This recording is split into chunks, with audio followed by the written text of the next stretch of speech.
দারিদ্রতা হলো আর্থিক দুর্বলতার একটা খারাপ অবস্থা, কিন্তু মানুষের মানসিকতা হলো উৎকর্ষতার জায়গা। এক্ষেত্রে সেই মেধার দারিদ্রতা হয় না। আর তারই প্রতিচিত্র লক্ষ্য করা গেল সুন্দরবনের রুবিনা খাতুনের মধ্যে। উচ্চ মাধ্যমিকে অসম্ভব দারিদ্রতার মধ্যেও 95.8% নম্বর পেয়ে নিজের কৃতিত্বের স্বাক্ষর রেখেছে রুবিনা। ও পেয়েছে 479 নম্বর। আর তাই এই পাশের আনন্দ ছড়িয়ে পড়েছে পরিবার সহ পাড়া প্রতিবেশী থেকে অন্যান্যদের মধ্যে। রুবিনা এবার উচ্চ মাধ্যমিক পরীক্ষা দিয়েছিল উত্তর 24 পরগনার হাসনাবাদ ব্লকের বরুণহাট হাই স্কুল থেকে। সত্যি রীতিমতো তাক লাগিয়ে দিয়েছে রুবিনা। আর এতগুলো নম্বর পাওয়ায় বসিরহাট মহকুমার মধ্যে সম্ভাব্য প্রথম বলে মনে করা হচ্ছে রুবিনাকে। সেটাও তো কম গর্বের ব্যাপার নয়। বলা যেতে পারে প্রত্যন্ত সুন্দরবনের ভেতর একটি অভাবী পরিবার থেকে বেড়ে উঠেছে রুবিনা। নিজের কোনো শখ আহ্লাদ মেটাবার মতো বিন্দুমাত্র অবস্থা নেই রুবিনাদের। অথচ তার ছোটবেলা থেকেই মনে হয়েছে তাকে পড়াশোনা করেই একটা কিছু কাজ পেতে হবে। তাই ছোট থেকেই পড়াশোনাকে সঙ্গী করে জীবন সংগ্রামে অবতীর্ণ হয়েছে উচ্চ মাধ্যমিকের মেধাবী ছাত্রী রুবিনা। সেজন্যই তার সেই রেজাল্ট যেন স্কুলকেও গর্বিত করেছে। রুবিনার বাবা পেশায় ভ্যান চালক, আর মা ঘরে বসে ছোট্ট একটা কাজ করে সামান্য 2-4 পয়সা পান। দুজনের ওই রোজগারটুকু দিয়ে তাদের দুই সন্তানকে নিয়ে খুব কষ্ট করে চলেছেন এবং দিনাতিপাত করছেন তারা।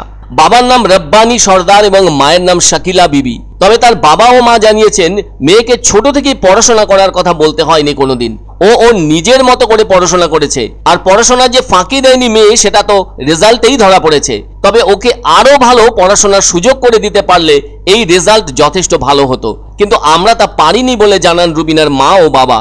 জানা গেছে রুবিনার ভদ্র ব্যবহার, মিষ্টি কথাবার্তা আর পড়াশোনার প্রতি অসীম আগ্রহ আজ তাকে 95.8% নম্বর পেতে সাহায্য করেছে। পাড়া প্রতিবেশী থেকে শুরু করে ওর বিদ্যালয়ের শিক্ষক শিক্ষিকারাও যথেষ্ট ভালোবাসেন রুবিনাকে। রুবিনা খাতুনের গৃহশিক্ষক তাপস রায় জানান ও ছোট থেকেই মেধাবী।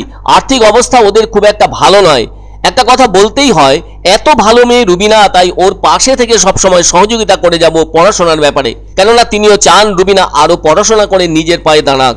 এদিকে রুবিনা জানায় ভবিষ্যতে ও শিক্ষক হতে চায়, কিন্তু চরম দারিদ্রতার সাথে লড়াই করে তার শিক্ষক হওয়ার পথ খুব একটা মসৃণ নয়। তবে শিক্ষক হওয়ার ইচ্ছে যখন কৃতি ছাত্রীটির মধ্যে আছে, তখন ওর জেদের কারণে সেই লক্ষ্যে ঠিক পৌঁছে যাবে রুবিনা। ফলে কয়েক বছরের টানা পড়াশোনা, হয়তো তাকে মাস্টার ডিগ্রি সম্পূর্ণ করতে হবে, তারপর এসএসসি পরীক্ষায় বসতে হবে। তবে রুবিনা জানায় ও ভূগোল বিষয়ে উচ্চশিক্ষায় পড়ার স্বপ্ন দেখছে। তাতে সুযোগ পেলে শিক্ষকতার রাস্তায় পৌঁছানোর একটা প্রথম ধাপ উত্তীর্ণ সম্ভব হবে। আর এই সবটাই যেন বড় চ্যালেঞ্জ হয়ে উঠেছে রুবিনার কাছে। আসলে প্রতিকূলতার মধ্যে থেকে যে নিজেকে প্রতিষ্ঠিত করার স্বপ্ন দেখতে শেখে, তাকেই সমাজ বাহবা দেয়। কেননা সমাজ সংসারের নিয়মই হলো ভালো কিছুর জন্ম দেওয়া, নতুন কিছুর প্রতিষ্ঠা করা। স্বপ্ন অনেকেই দেখে থাকেন, কিন্তু সেই স্বপ্ন বাস্তবায়িত করতে পারাটাই কৃতিত্বের।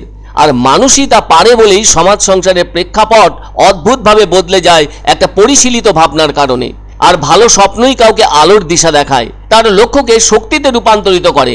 আর দারিদ্রতা অভিশাপ নয়, একটা অবস্থা মাত্র। ফলে লক্ষ্য স্বচ্ছ থাকলে দারিদ্রতা থেকে মুক্তি মেলে। বরঞ্চ রুবিনার ভবিষ্যৎ চাওয়ার সেই জায়গা ওর প্রচেষ্টায় বাস্তবায়িত হোক, সেই প্রার্থনাই সকলের। Barunhat high school, total 479। Teacher, বাবা ভ্যান চালায়। আমি ভ্যান চালাই। আমি খেতে খুঁড়ে গিয়ে আমি ব্যাংকে চাই, মেয়েটা আমি পড়াচ্ছি। আর এই আমার সরকার কি দাবি আমি চাই, আর মেয়েটা আরো একটু পড়তে পারে। বাবা ভ্যান চালায়, গৃহশিক্ষক, স্কুল টিচাররা সাহায্য করে। ও বড় হয়ে স্কুল টিচার হতে চায়।